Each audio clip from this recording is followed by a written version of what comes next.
Hi, and welcome to a fourth video in a series of webinars we are delivering to support parent and carers' confidence in supporting children and teenagers around vapes. My name is Kirsty and I work for Early Break, which is a young person and family service offering substance use support across Greater Manchester and Lancashire. This webinar will focus on understanding what the potential harms or risks are associated with vapes, including understanding dependency and withdrawal.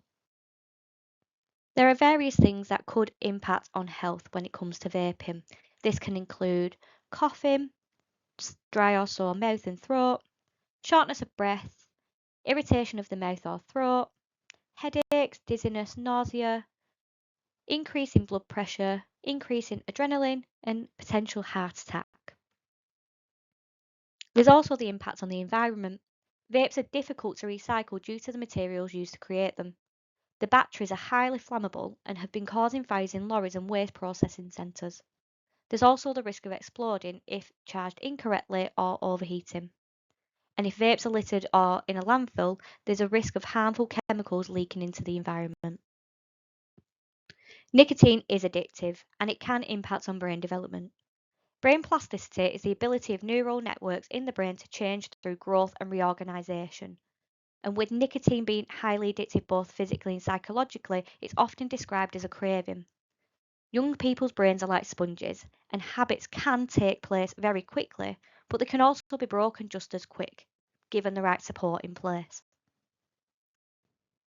Regular use of nicotine alters the way that the brain works, and it's reported that 78% of regular nicotine users will eventually become dependent.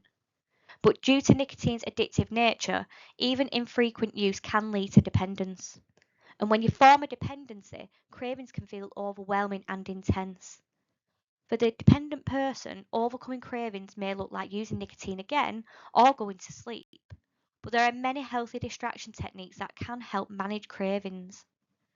And when a person is dependent as well, they may experience withdrawal symptoms, particularly if they're trying to reduce.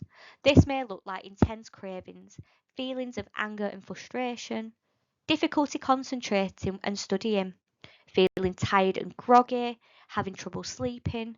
But it's really important to remember that when you're withdrawing from nicotine, it's not dangerous and symptoms will pass eventually. But it's much easier with the right support in place. So, there's some other risks that you need to consider.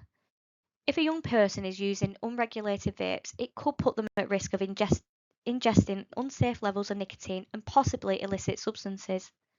Unregulated vapes usually have a much higher puff count than the legal maximum of 600 puffs. Young people can have adverse reactions to nicotine, particularly if they don't have a tolerance to it. Adulterated vapes, often missold as THC, have been known to contain synthetic cannabinoids, which is known as spice, and a small amount have been tested and contain a high level of THC as well. It's important to remember that it's illegal to sell any nicotine product to under 18s, and it's illegal to sell any vapes that contain illicit substances.